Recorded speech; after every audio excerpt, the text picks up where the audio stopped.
With Washington, D.C. having gone now 12 days without a homicide, 12 days. Well, President Trump is continuing to explore not only what more he can do here in the nation's capital, but he's looking at other crime-ridden cities across the nation. And during his cabinet meeting today, President Trump said Chicago is probably next in line for a federal crackdown. He also said that his administration will pursue the death penalty for anyone who kills another person in D.C. Well, would-be criminals be getting the message? Well, joining me now to discuss this and more is Congressman Pete Sessions. He serves on the House Financial Services Committee as well as the Committee for Oversight and Reform. He represents the 17th Congressional District of Texas. Congressman Sessions, welcome back to Washington Watch. Always good to see you, my friend. Jody, thank you very much. By the way, Jody, I'm going to take a second of personal privilege. As you know, Karen's parents live in Reynolds, Georgia, and there isn't a trip I make where either my father-in-law or mother-in-law talk about, or someone else talk about that great young Congressman, Jody Hice, who they love and loved so much. Well, they don't live too terribly far from us. I need to go give them both a big hug and say thank you. And we'll pass your love as well, yours and Karen's. Congressman, thank you for joining us. Let me get your overall assessment of what President Trump has been doing in the nation's capital as it relates to crime. Congressman, the bottom line to it is that the city of Washington, D.C. has, for all the years I have been there, had a crime problem. And the Congress encouraged and had extended the boundary around Capitol Hill to keep those safe who came and went every weekend, hopefully to try and support our workers who were there, with the knowledge that Washington, D.C. established rules that would not hold people accountable. They established rules and regulations that would allow openly for you to smoke dope, marijuana, use drugs, and to do these things. And they were literally, as you've heard, soft on crime.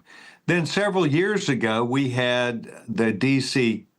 Council decided they were going to even extend these boundaries and make it easier for people to not even have bail, to be arrested, come in, fingerprinted, released. This drove a wave of not just criminal behavior, but took the responsibility off of those who needed to make sure that we had a system that could keep criminals and dangerous people off the street. So what the president's doing, it comes as a result of the recent wave, not recent, but the wave of deaths and harm. And they have in the Navy Yard area hundreds of people who gather, young people who gather every weekend, Friday and Saturday night, and literally have their way with not only people who live there, but also the neighborhoods of businesses that come there. So the president, after hearing from members of Congress talk about the safety of our families, of our employees, the president did the right thing. And he said, look, this is a federal city.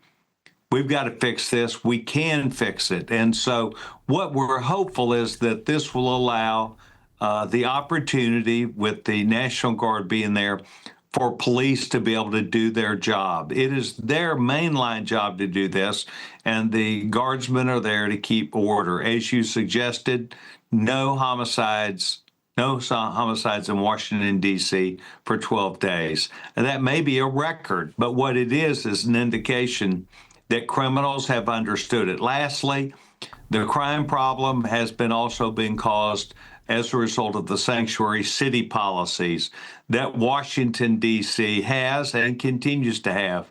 Some, last I saw, some 300 illegals had been arrested, many with weapons.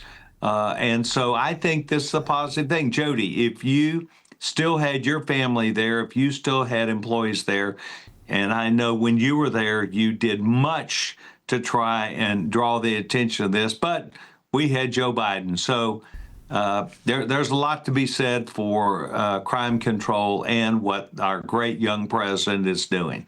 Yeah, it really is amazing. And as you referenced as well, 12 days without a homicide. That's significant in a city as crime infested as Washington, D.C. So what's your thoughts, Congressman Pete Sessions, about the president's intentions now to take what he has done here in D.C. to other cities across America, like Chicago and New York and other places?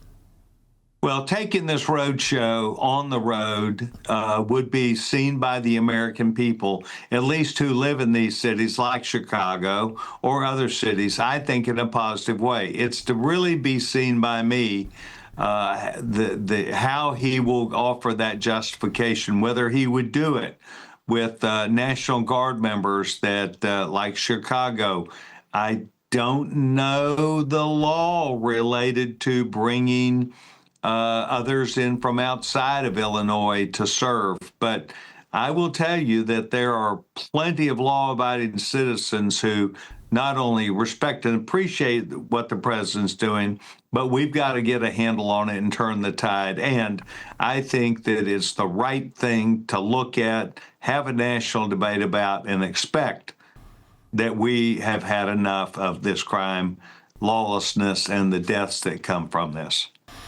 Well, while we have just a couple of minutes left, let me kind of shift gears on you. There's so much in the news. It seems like it just keeps coming and coming and coming. But President Trump has moved to fire a member of the Federal Reserve Board over allegations of mortgage fraud.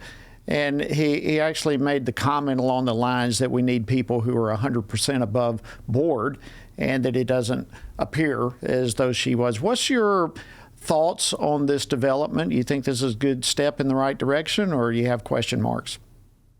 Well, Jody, first of all, a lot of the jurisdiction resides directly in our Financial Services Committee.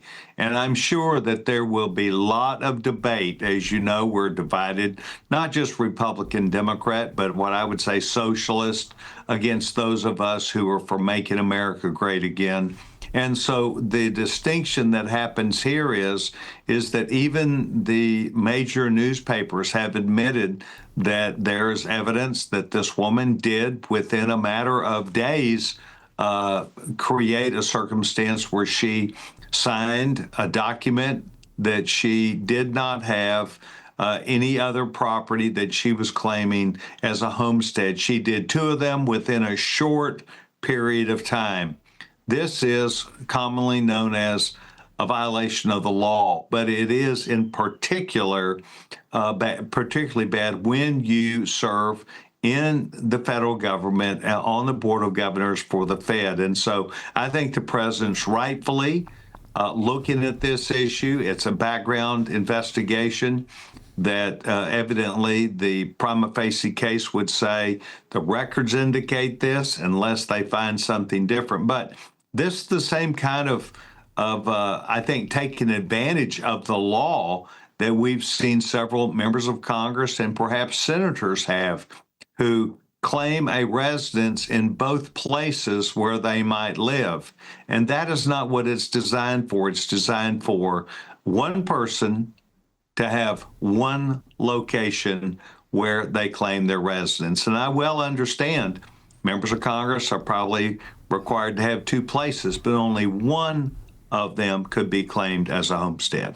Well, it's a shot across the bow, I think, across the board, that the rule of law is going to stand. And that needs to take place. There can't be a double standard for federal workers. And I know you know that and fight for that as well.